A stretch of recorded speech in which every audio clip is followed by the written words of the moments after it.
अभी हम पैठान कवे में हैं और दिखाएंगे आपको।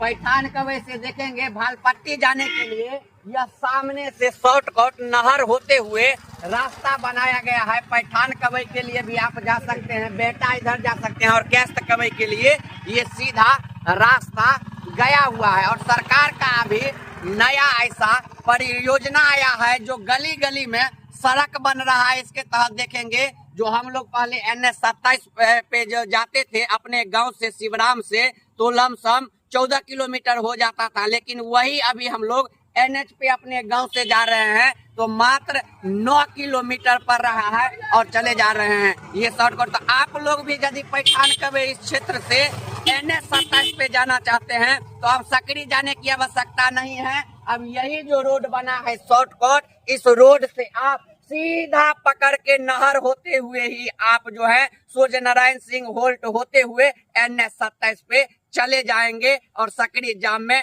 आप बिल्कुल भी नहीं फंसेंगे।